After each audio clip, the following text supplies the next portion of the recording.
Warahmatullahi wabarakatuh. Terima kasih atas pertanyaan. Bicara tentang upah layak, tentu tidak hanya bicara tentang besaran upah, tapi bagaimana upah itu mampu untuk menghidupi pekerja dan keluarganya. Nah, makanya di situ ada peran negara. Fasilitas sosial harus disediakan negara untuk mengurangi pengeluaran yang akan dikeluarkan oleh pekerja dari upah itu, terkait jaminan sosial, terkait pendidikan, terkait transportasi, dan lain-lain. Jadi upah itu akan menjadi layak ketika upah yang diterima itu cukup untuk menghidupi kehidupannya. Nah, bagaimana ke depan SPN untuk melakukan perlawanan itu? Tentunya kita harus masuk dalam proses-proses pengambilan kebijakan. Nah, oleh karena itu, saya sangat berharap sekali SPN ke depan harus mampu untuk menjadi bagian dari pengambil kebijakan itu. Karena kalau bicara upah layak, itu adalah amanah Undang-Undang Dasar 1945, bahwa setiap warga negara berhak dalam pekerjaan dan penghidupan yang layak bagi kemanusiaan.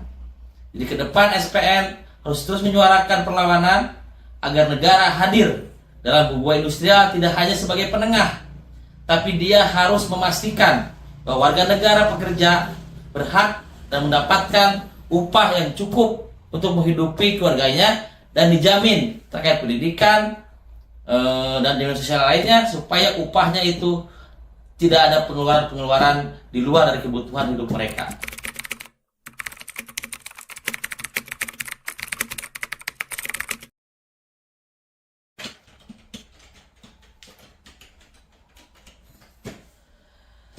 Bicara JS3H atau Jaminan Sosial Semesta Sepanjang Hayat, tentu ini adalah konsep SPN yang harus terus tetap kita perjuangkan, karena jaminan sosial inilah bagaimana jaminan bagi warga negara dari mulai lahir sampai nanti lansia atau sampai nanti ke liang lahat.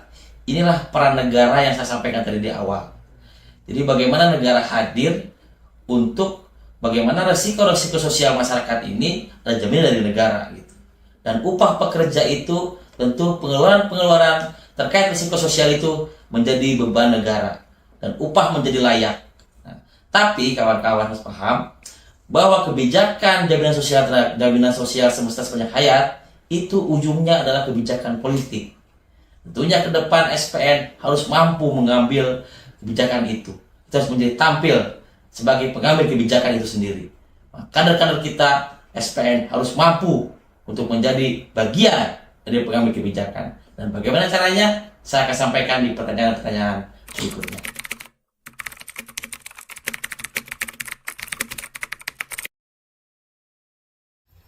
Ya, terima kasih. Terkait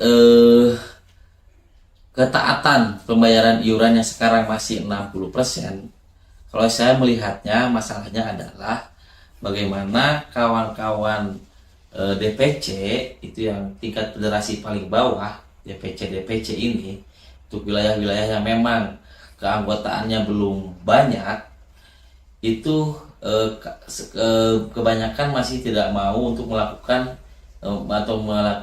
proses pembayaran iuran satu pintu, karena mereka ketika satu pintu, maka feedback yang diberikan 30% itu tidak mampu untuk menghidupi, untuk menjalankan roda organisasi di DPC-nya masing-masing. Maka solusinya menurut saya agar tertib iuran ini, bagaimana setiap DPC yang memang jumlah keanggotaannya masih kecil dan 30% iuran untuk DPC-nya masih di bawah 5 juta, itu dia tidak akan mampu untuk menjalankan organisasi, tidak akan mampu untuk mengembangkan organisasi menjadi anggota yang lebih banyak gitu. Tapi kalau saja operasional DPC yang memang kondisinya masih kesulitan karena jumlah anggotanya masih sedikit, 30%-nya mungkin aja di bawah 2 juta, itu kita harus berikan bantuan subsidi oleh pimpinan federasi, minimal operasional DPC itu 5 juta menjadi minimal.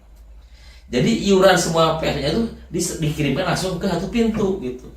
supaya DPC ini dia fokus bagaimana pengembangan organisasi dengan subsidi silang dari yang dilakukan oleh DPP SPN, supaya DPC yang kecil-kecil ini yang memang kesulitan untuk mengembangkan organisasinya, dia bisa beroperasi dengan bagus untuk pengembangan organisasi gitu. Dan tidak akan memakan uang iuran yang jatah DPD DPP-nya ini dimakan oleh DPC gitu. Maka solusinya bagi saya adalah semua DPC yang memang kondisinya kesulitan untuk pengembangan karena terkait dengan operasional yang minim dan jumlah anggota yang belum banyak, maka pimpinan federasi harus memberikan dana minimal 5 juta untuk pengembangan organisasi. Dan kita evaluasi terus DPC-nya. Kalau dia sudah diberikan bantuan untuk operasional tapi tetap tidak ada pengembangan, kita evaluasi terus. Gitu. Tapi itu kuncinya. Maka ketaatan itu akan menjadi lebih bagus. Gitu. Karena DPC yang berhubungan langsung dengan PSP, dia akan menekan itu supaya mereka bayar dengan benar. Karena ketika nanti DPC-nya sudah punya anggota banyak, maka operasional juga akan makin banyak. Seperti itu.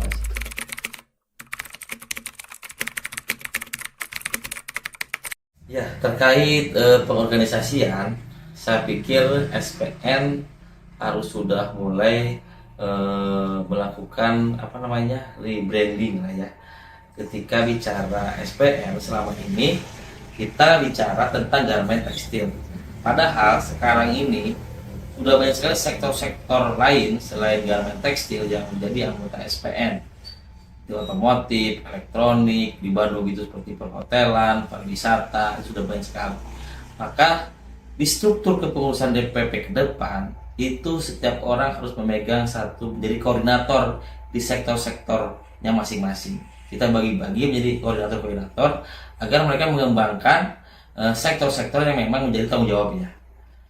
Dan ditambah lagi kepada seluruh DPC tadi saya sampaikan, DPC, DPD, DPP itu tim-tim organisasi itu harus diberikan amunisi lah, logistik yang banyak supaya mereka mau bergerak untuk melakukan pengorganisasian. Jadi operasional tadi harus lebih banyak kepada pengorganisasian di daerah-daerah.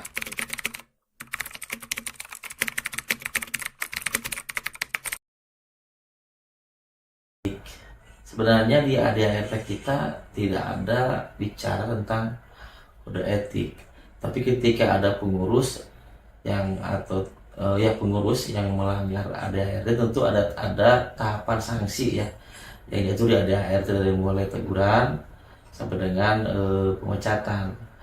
Nah, tentu ini mekanisme proses di ADART SPN ketika ada pelanggaran kode etik tentu menjadi pembicaraan dalam bentuk PO gitu. Makanya SP ini sekarang saya melihat sangat minim sekali PO gitu ya.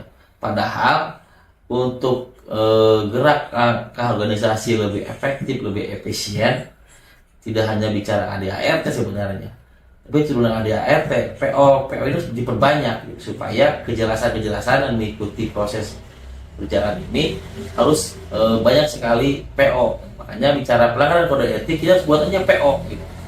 PO tentang kode etik supaya nanti hal-hal baru yang mungkin tidak diatur dalam ADART kita buat PO.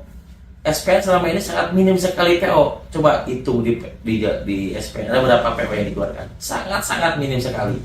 Maka ke depan saya akan membuat banyak sekali PO. Peraturan organisasi dibuat banyak untuk mengatur agar kerja organisasi ini lebih efektif dan lebih efisien.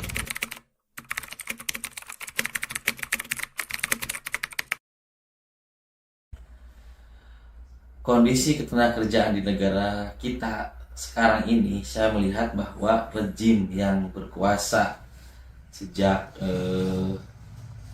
reformasi ini, saya masih belum melihat ada keberpihakan kepada kelas pekerja.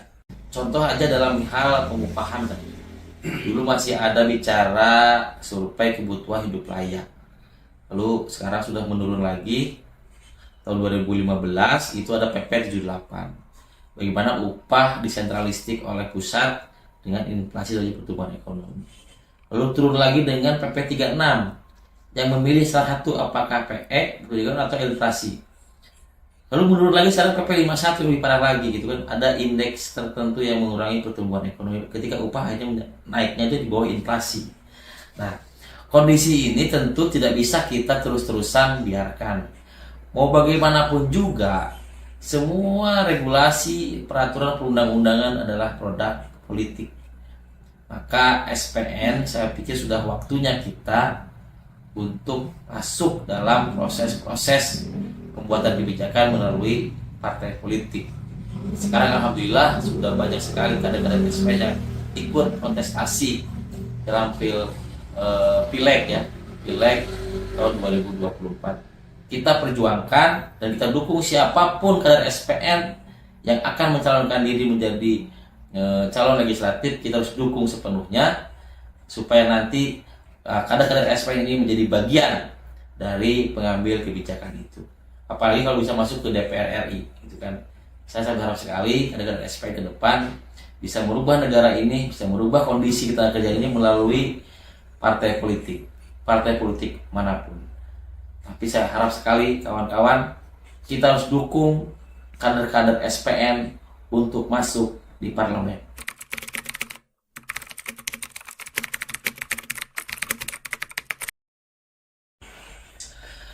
Baik, apabila saya terpilih menjadi ketua umum SPN, dalam kepengurusan saya tentunya struktur organisasi, jabatan struktural itu saya akan pisahkan dengan tugas-tugas fungsional. Karena kalau bicara pekerjaan-pekerjaan teknis, kita harus merekrut orang-orang yang profesional di bidangnya. Contohnya, untuk database. Untuk pengolahan database, kita harus merekrut orang profesional yang mampu mengolah data dan menyajikan data, mengupdate data kapanpun kita butuhkan. Baik terkait keanggotaan, juga terkait data-data pendidikan gitu, dan lain-lain. Pokoknya data-data semua harus diolah oleh orang profesional. Yang kedua juga terkait media informasi. Media informasi juga harus orang yang memang profesional dalam hal itu. Bagaimana dia mengolah web SPN, bagaimana dia mengolah sosial media kita, baik Instagram, YouTube, semua sosial media kita harus kita tampilkan supaya SPN dikenal oleh banyak orang melalui sosial media. Dan emang harus orang di-hire untuk itu. Tiap hari memposting, tiap hari membuat konten supaya SPN lebih dikenal oleh masyarakat luas di zaman media sosial sekarang ini. Kita harus meng-hire itu. Juga kita harus meng-hire juga tenaga translator yang sudah ada sekarang sebenarnya. Kita harus juga rekrut lagi. Lalu bicara tentang bagaimana kita punya konsultan yang meneliti bagaimana perkembangan organisasi kita gitu. Bagaimana kita mengembangkan organisasi, kita harus punya konsultan yang memang ahli dalam hal pengembangan organisasi. Nah, di jabatan struktural jabatan struktural kita juga tetap ada. Tapi untuk kerjaan-kerjaan teknis kita harus meng-hire orang-orang profesional. Staf kita harus banyak yang bekerja untuk fokus kerjaan-kerjaan teknis.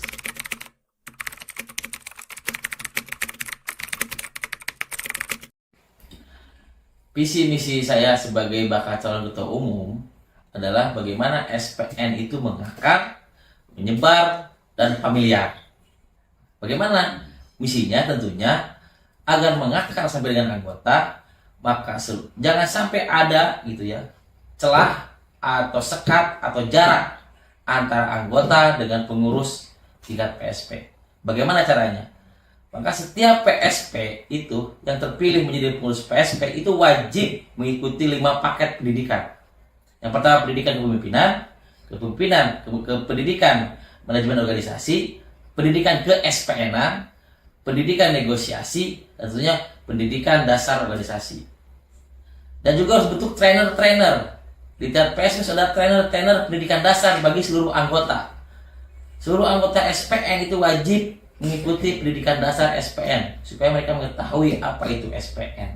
Dan agar pengurus PSP itu juga tahu bagaimana ketika dia terpilih menjadi pengurus PSP, dia harus berbuat apa. Dan itu harus standar materi SPN.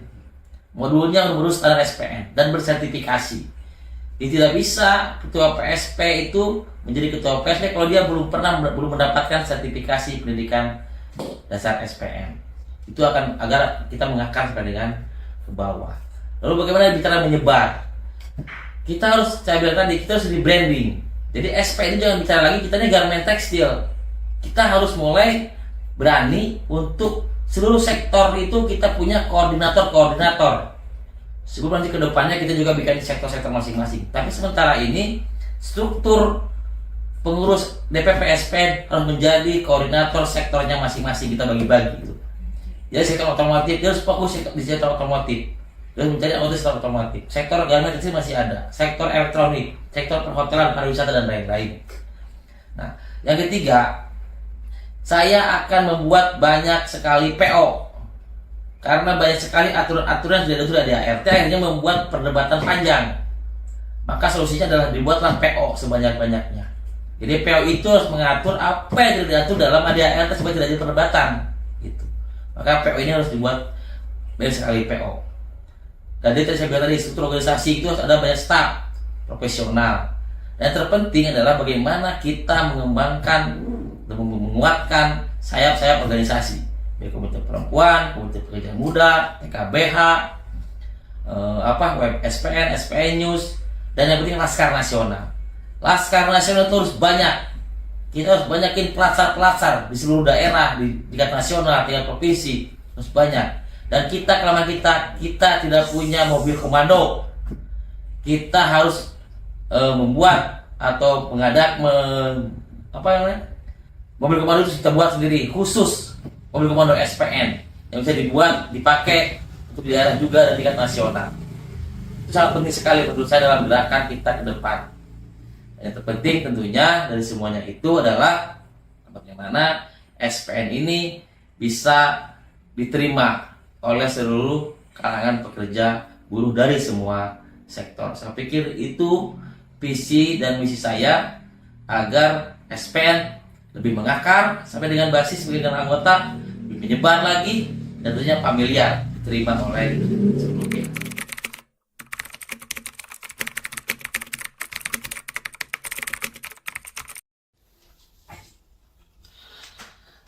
Harapan saya terhadap Kongres ke-8 SPN ini adalah bagaimana Kongres ini akan menjadi momentum bagi kita keluarga besar SPN di seluruh Indonesia dalam menentukan langkah kita ke depan. Dan saya harapkan Kongres ini akan menghasilkan kebijakan-kebijakan dan kepemimpinan yang memang akan merubah eskalasi perjuangan serikat pekerja, serikat buruh di negara kita. Bahwa SPN yang selama ini sudah dilihat oleh stakeholder ketenagakerjaan sebagai gerakan buruh yang sangat diperhitungkan, tentu kita harus memanfaatkan itu untuk kepentingan anggota, bukan untuk kepentingan segelintir elit SPN. Maka dari itu harapan saya Kongres ini akan menghasilkan sesuatu yang sebuah lompatan ke depan agar SPN ini lebih kuat lagi dan menjadi barometer gerakan serikat pekerja, serikat buruh di Indonesia. Dan pesan saya untuk para delegasi, hadirlah menjadi bagian dari perubahan SPN. Hadirlah menjadi wakil dari anggota kita, sekitar 205.000 anggota yang akan diwakili oleh kawan-kawan dalam proses sidang-sidang di Kongres ini. Dan tentukanlah ke depan kepemimpinan SPN harus memang yang punya visioner ke depan, yang bisa merubah SPN menjadi lebih baik lagi ke depan. Terima kasih. SPN harus tetap satu hati, satu tekad, satu tujuan. Yes, we.